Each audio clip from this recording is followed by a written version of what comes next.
Qu'est-ce que c'est que la sanctification? Quand on dit je suis saint, dans sanctification, il y a la sainteté. Alléluia. Mais la sanctification dont il est question ici, c'est la sanctification qui sauve. C'est la sanctification qui permet aux chrétiens, aux enfants de Dieu, d'avoir le salut. Et cette sanctification, bien-aimé, est un processus. Dis à ton voisin processus. La sanctification est un processus par lequel l'Esprit de Dieu, la puissance de Dieu travaille avec le chrétien afin qu'il l'emmène peu à peu vers la sainteté. Alléluia. Devenir chrétien là, c'est pas facile. Parce que, comme il a dit, il y a la nature adamique.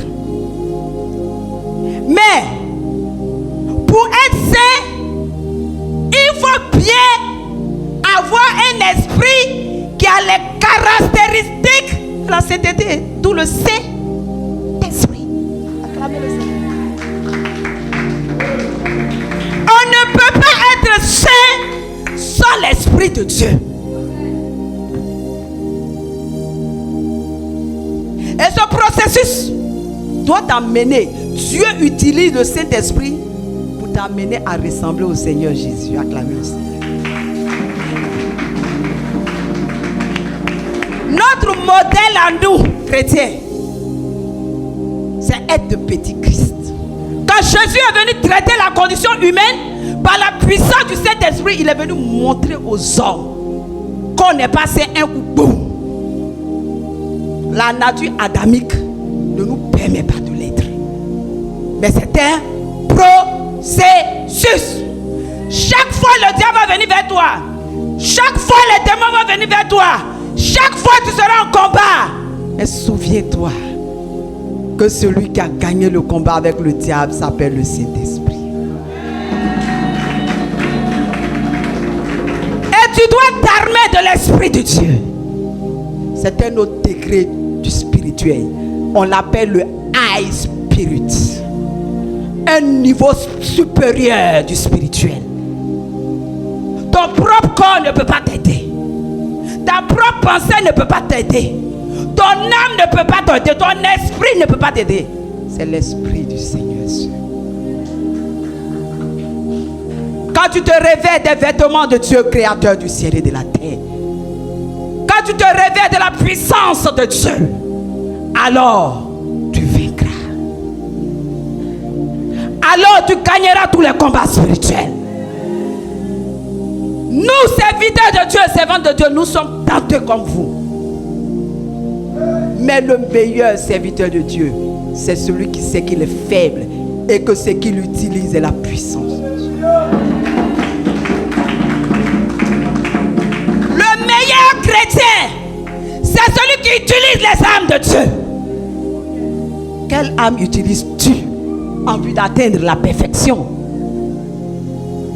C'est le Saint-Esprit qui est la perfection.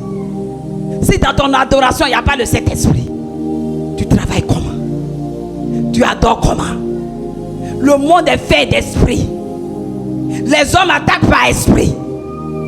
On attaque, le monde est devenu esprit. Même quand on verse quelque chose sur la route pour que tu sautes, quand tu sautes, ce qui te protège, c'est le Saint-Esprit. Parce que il a dit que le Saint-Esprit ne sera pas à côté de nous, mais il sera en nous.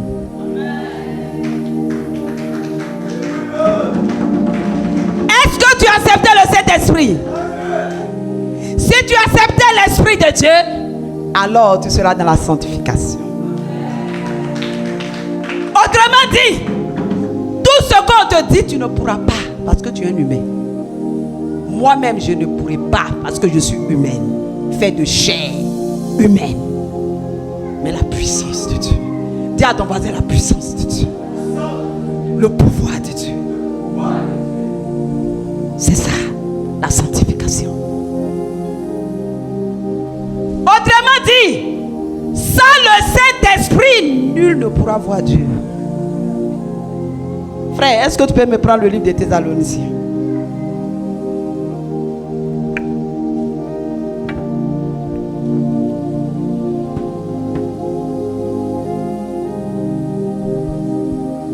La sanctification est une grâce divine. Amen. Alléluia. Ne viens pas dire à ton frère que je suis plus sanctifié que toi. Amen. Je suis plus grand que toi. Non, c'est une grâce. Dis à ton voisin grâce. Grâce. C'est une grâce de Dieu. Alléluia. Amen. C'est une grâce. On peut contaminer l'autre avec cette grâce seulement si on lui prêche la vérité. Amen. Si on lui prêche que le Saint-Esprit est une personne. Si on lui dit que c'est l'Esprit de Dieu qui rend saint. Voilà pourquoi on va vous parler de la Sainte Bible. On va lui parler du Saint-Esprit. Et on va vous parler de la sanctification. Amen. Alléluia. Amen. Frère, allons-y. 1 Thessaloniciens chapitre 4 à partir du verset 3. Ce que Dieu veut, c'est votre sanctification. Ce que Dieu veut, c'est que toi et moi nous soyons saints. Acclamez le Seigneur. Amen. Oui. C'est que vous vous absteniez de l'impudicité. C'est que vous vous absteniez de l'impudicité. Pourquoi l'impudicité aussitôt? C'est une porte aussi. C'est que chacun de vous sache posséder son corps dans la sainteté et l'honnêteté. Que chacun de vous sache posséder son corps. Alléluia. C'est un combat, bien-aimé. La servante de Dieu, elle est forte. Hein? Eux là, ils sont forts. Eux, ils peuvent tenir le combat. Mais nous là, quand on s'en va, c'est un peu, c'est content. C'est doucement, ma chérie. La Bible dit de savoir posséder ton corps.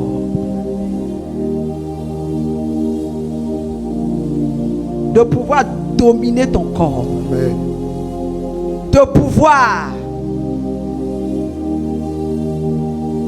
C'est ça, dominer le corps. Et c'est ce que Dieu avait dit quand Adam et Ève étaient dans le jardin d'Éden.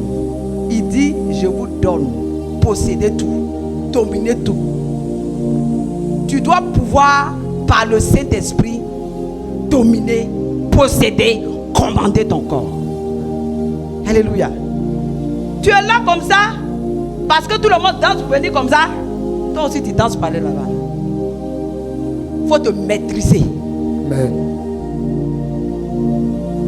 Les serviteurs de Dieu, les grands serviteurs de Dieu, les plus grands, même ceux qu'on appelle les adébailleurs, tu vois leur foulard là, on dirait qu'ils ne vont pas mourir là.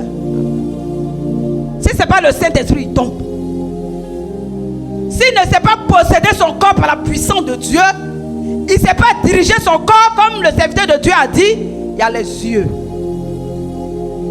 Tes yeux vont te dire regarde. Mais l'Esprit de Dieu va te dire c'est pas bon, obéis. C'est l'obéissance qui te permet de posséder. Amen. La Bible dit que l'obéissance vaut mieux que le sacrifice. Non, Seigneur, ce que j'ai vu là, je n'ai pas bien vu. La couleur là, on dirait c'est vert. Il faut que je vois bien si c'est... Si. Bon, la fille là, c'est vrai qu'elle est mal à main. Peut-être qu'elle n'est pas mal à main. J'ai regardé une deuxième fois. Mon frère, je connais des frères qui vont te dire, quand ils l'ont vu, il va dire, ma chérie, assieds-toi bien. Il casse en même temps. Alléluia. Les hommes les plus grands sont tombés parce qu'ils n'ont pas contrôlé la porte d'entrée du péché. Amen. Ils n'ont pas possédé leur corps. Ils n'ont pas su diriger leur corps. Gloire à Dieu. Oui, vas-y, serviteur de Dieu. Verset 5. Sans vous livrer à une convoitise passionnée. Sans vous livrer à une convoitise passionnée, c'est pareil. Comme font les païens. Lui là, il a ça. Amen. Moi, je dois avoir. Tu convoites tout.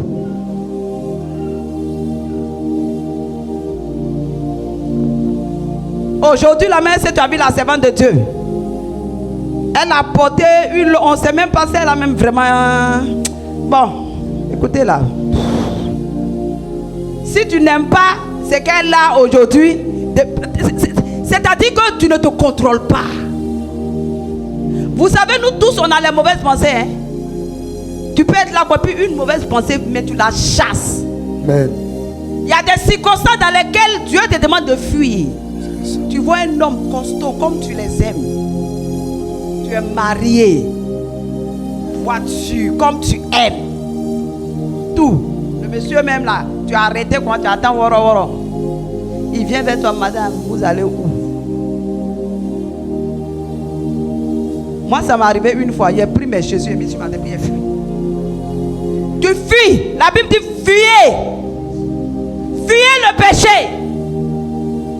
Tu es marié, ça ne t'arrange pas. Fuis.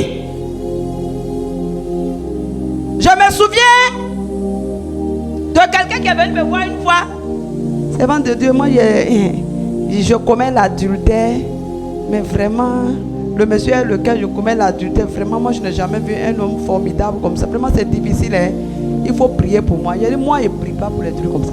Ma chérie, on quitte. Moi, là, j'aime mon corps. C'est que tu aimes, là, mon corps aime. C'est pas à moi qui as venu demander de faire des prières sauvages. On possède son corps en prenant des décisions. Et c'est dans la grandeur des décisions que Dieu bénit. Quand Dieu voit que tu as envie de le suivre réellement, il a pour obligation de bénir l'homme avec lequel tu es. Amen. Pour un oui ou pour un non, toi tu fléchis. Et tu viens demander pardon. Chaque jour tu es dans le pardon. Mon frère, ceux qui meurent là, ceux qui tombent là, ceux qui sont malades, il y a des gens, moi je connais des gens, aujourd'hui il est en bonne santé, demain il est fou. C'est son bonne santé d'aujourd'hui là que Dieu calcule. Sa folie là c'est fini. Il n'a plus la raison. Dieu ne calcule plus à partir de sa folie. C'est ce qu'il a fait jusqu'à il était en bonne santé là. C'est ce que Dieu calcule. Donc tous les jours tu dois te dire que Jésus, quand on dit Jésus revient bientôt là, il y a des gens qui disent là Jésus là, depuis là il n'est pas venu. Mais quand toi tu es mort là, ton compteur n'est pas arrivé. Donc Jésus est là. C'est à partir de là qu'on commence à calculer. Toi ton compteur est arrêté, ton Jésus est venu. Alléluia. Amen. Jésus ne vient pas, mais toi tu vas vers Jésus. Alléluia. C'est-à-dire que le monde spirituel là, vous ne comprenez pas où. On dit Jésus revient bientôt. Toi tu dis que Jésus n'est pas encore venu, mais toi tu vas où? Si le pape ne vient pas à toi, toi tu vas vers le pape. C'est ça que toi tu vas, forcément quelqu'un va partir vers son camarade. Amen. Alléluia. Amen. Possédons nos corps, maîtrisons-nous et prenons les décisions qui vont nous mener vers la grâce de Dieu. Amen, amen, amen, amen.